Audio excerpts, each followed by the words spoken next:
Hello, Merry Christmas and welcome to a third year of the 12 Keys of Christmas.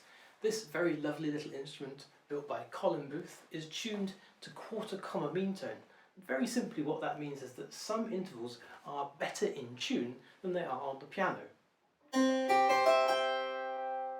C major, for example, sounds very harmonious, very restful, and because some intervals are more in tune, others are less well in tune and sound bad as a result. So depending on what key you're playing in, some things sound good, some sound bad. So it's carols with key roulette thrown in. The first carol this year is going to be this one. We wish you a Merry Christmas. And we're going to be wished a Merry Christmas in the key of E major. Now E major, the chord itself is fine. Unfortunately it goes wrong after that.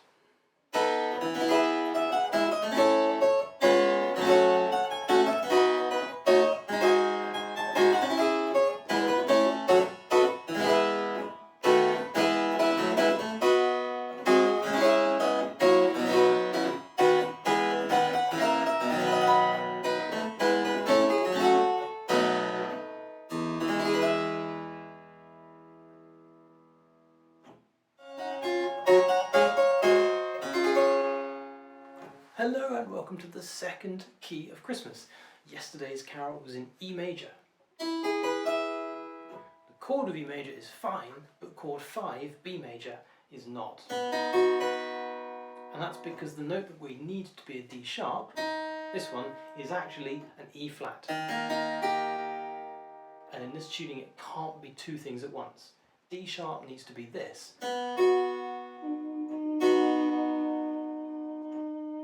E flat is that. It's the difference between those two notes. Today's carol is going to be It Came Upon the Midnight Clear. And that's going to happen in, the key of C. A very nice key. Probably the best.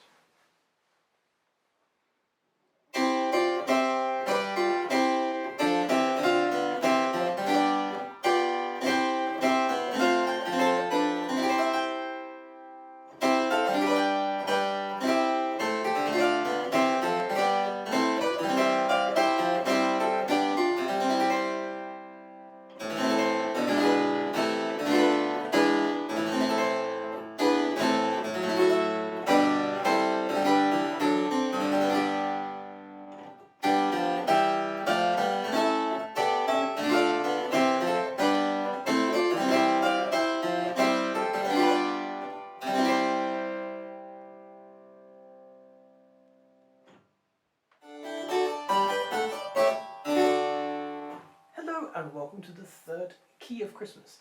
Yesterday's key of C major was very nice. Everything works nicely in C major. Today's carol is this one. It is Infant Holy, Infant Lowly. One of my favourites. And we're going to hear that in the key of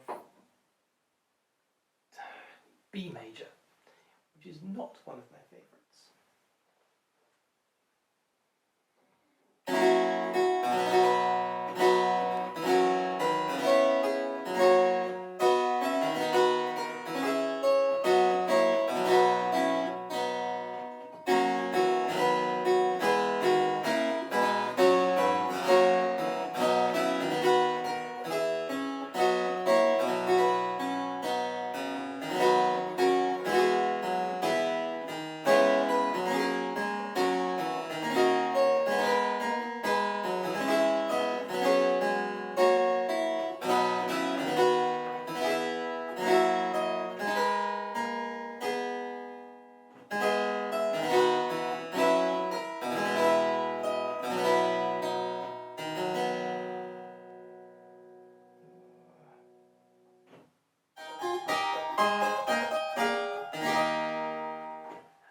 And welcome to the fourth key of Christmas. Yesterday's key of B major was a bad one.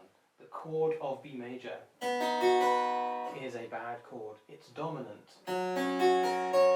is a bad chord. Today's carol is going to be this one. In the bleak midwinter. Yeah, I quite like that in a nice key because it's such a nice carol. But it's going to be in this key, and this key is F sharp major, which is not a good key.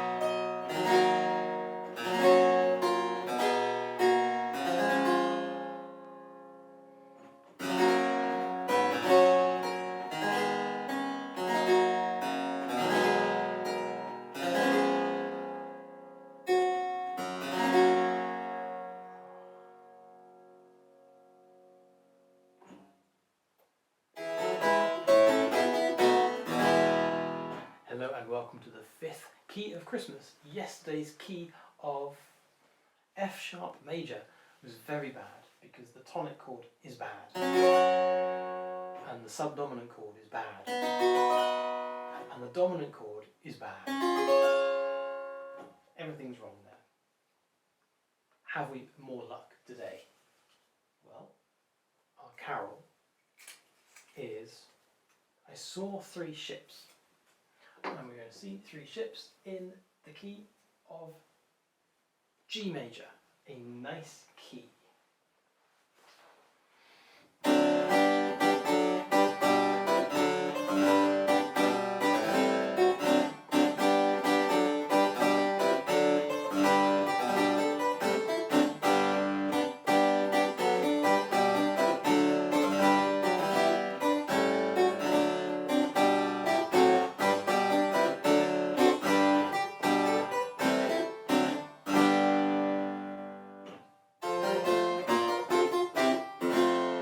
Hello and welcome to the sixth key of Christmas, a nice key yesterday of G major.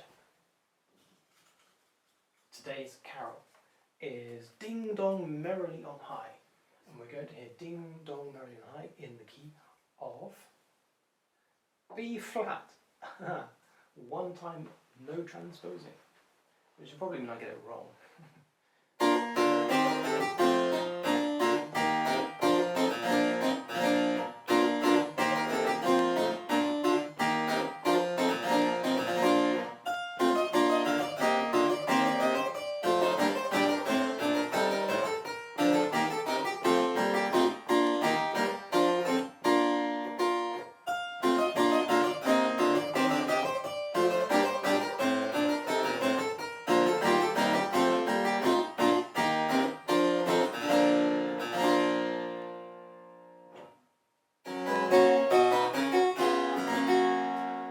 Hello and welcome to the seventh key of Christmas. Yesterday's key was B flat, no transposing, very nice.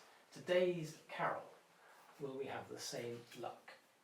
God rest ye merry gentlemen, in the key of E flat, which is E flat minor, which is not brilliant. And I'm not sure I'm going to remember the harmony for this one.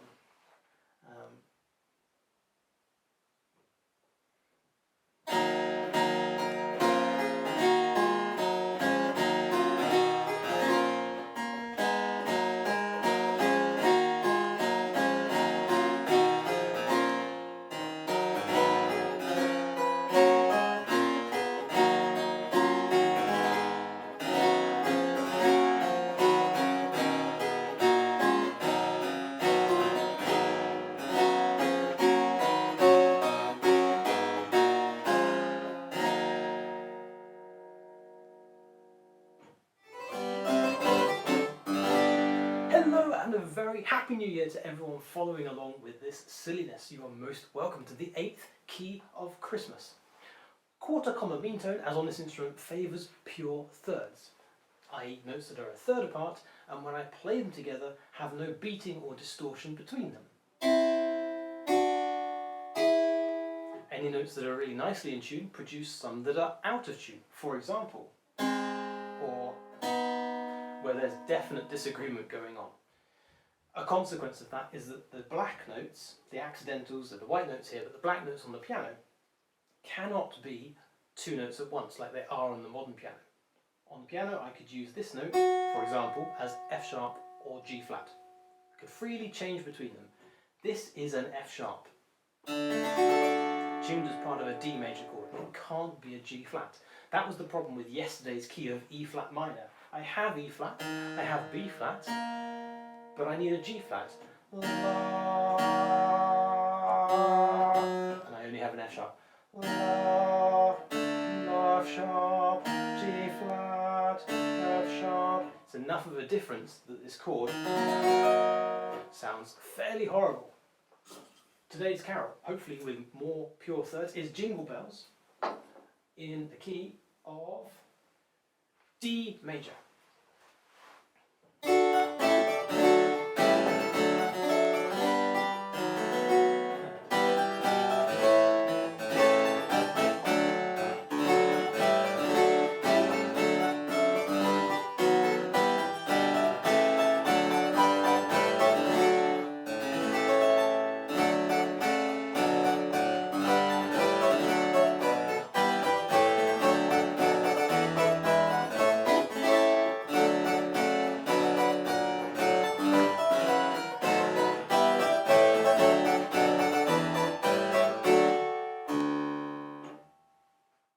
Hello, a little New Year's Day bonus.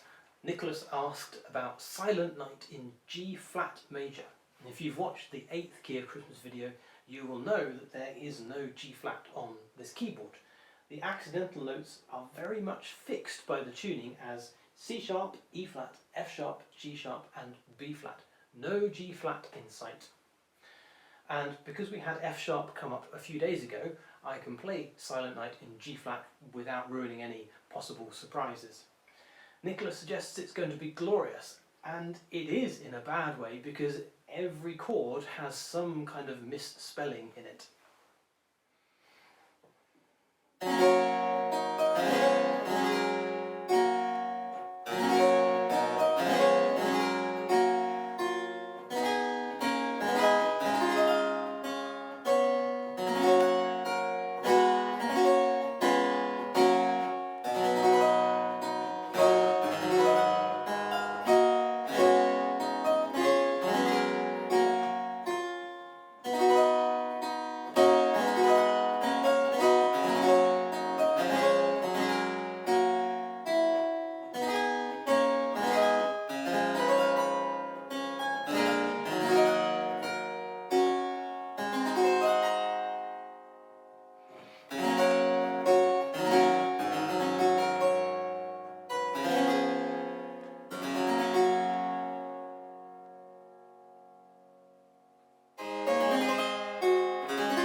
Hello and welcome to the 9th key of Christmas. If you saw yesterday's video, the carol was in D major and I played that note at the very end. This note is a bit strange because it sounds different to how it looks. It appears to be the bottom of a group of 3 accidentals, but doesn't sound the same. It's not the same note. This instrument has a short and broken octave. The short octave bit first basically means that I have no accidentals below B flat, and what appear to be accidentals are actually an increase of white notes in a space-saving design.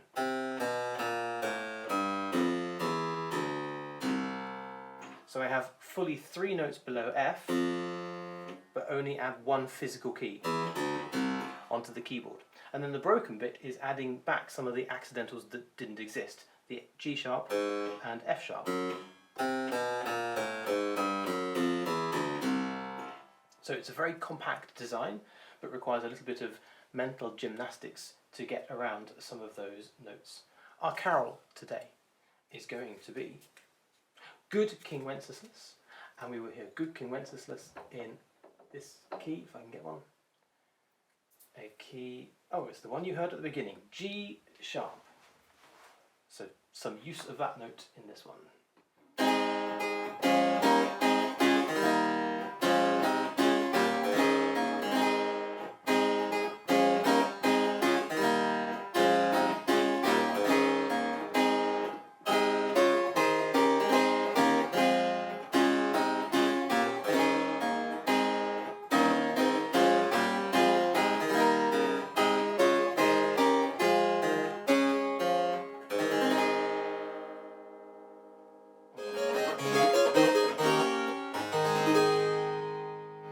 Hello and a very warm welcome to the 10th Key of Christmas on a different instrument today.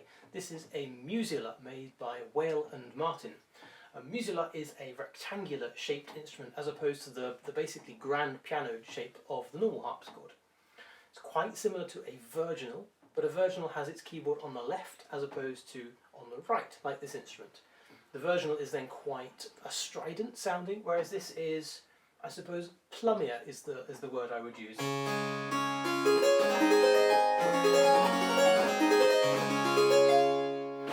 And the reason for it sounding like this is because the jacks pluck the strings about 2/3 of the way along. But a consequence of that is that the jacks are actually on the soundboard, so quite a lot of the noise of them transfers to the instrument itself, particularly lower down.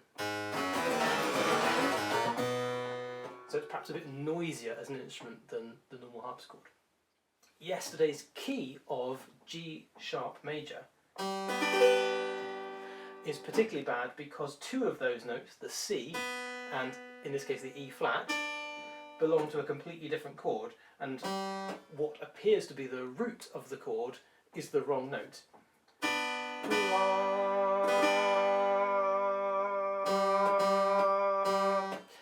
It's trying to play a sharp key when most of the notes actually belong to the flats. Today's carol, hopefully sparing us any of that, is Deck the Hall. And we're going to hear Deck the Hall in this key, which is F major. So we are spared. F is a nice key.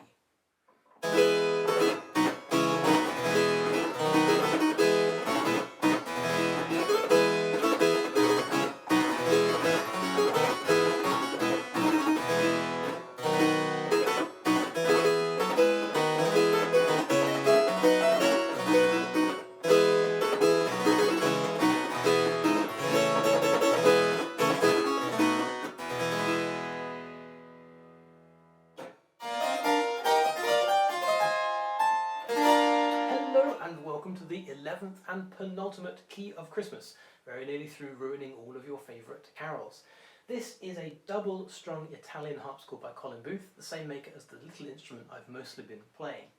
You can probably see it has a wider keyboard compass, there are more notes, and it's fully chromatic, there's no short and broken octave here.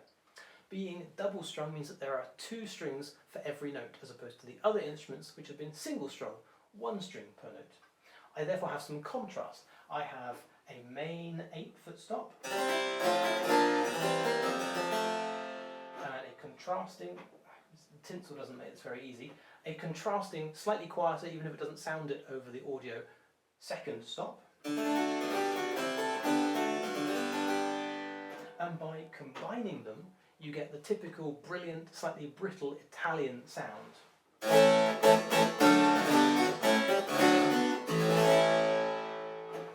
Last 2 carols. Today's is this one, and it is Hark the Herald Angels Sing. And I think we have a 50-50 chance of a good and a bad key. Today's key is going to be this one, which is A major. So if you think this sounds good, then you know there's something interesting coming tomorrow.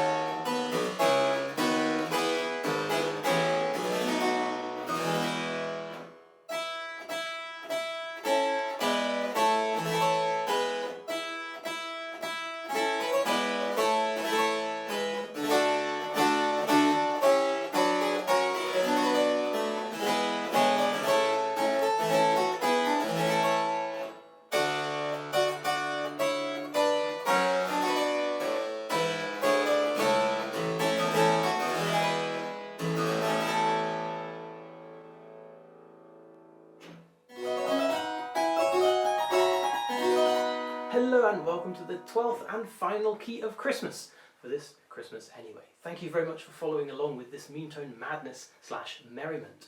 You might well ask, why would anyone tune their instrument in quarter comma meantone when it produces chords that sound like this? Well, as I hope I've explained a little bit in these videos, when you tune some intervals purely, others have to be tuned impurely to keep everything within the space of an octave. So yes, I have those chords, but I have some much purer ones as well. And I'd personally rather take that alongside some ugliness than have every single chord sound exactly the same, and therefore rather beige, as happens in equal temperament. I also think that when you have tension and release in the music, that's heightened when you're in a temperament like this. A tense chord is more tense. Definitely tense. Tense again.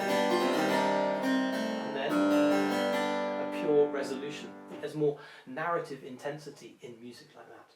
We have one more carol, and it is Away in a Manger. And if you saw yesterday's video, you will know that we have a bad key left. And that bad key is C sharp major, where all of the main chords have a problem. For example, chord 1, C sharp and G sharp, but I need an E sharp, not an F. No nice resolution at the end of this.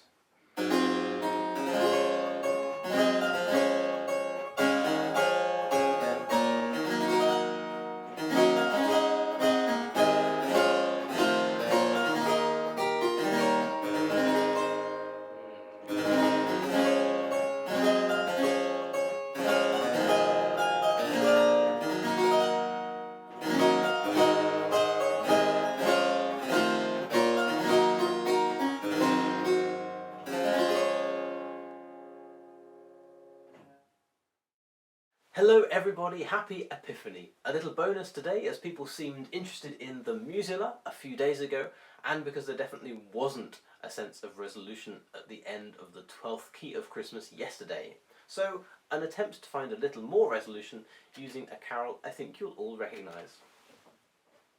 And no, it's not the Pink Panther.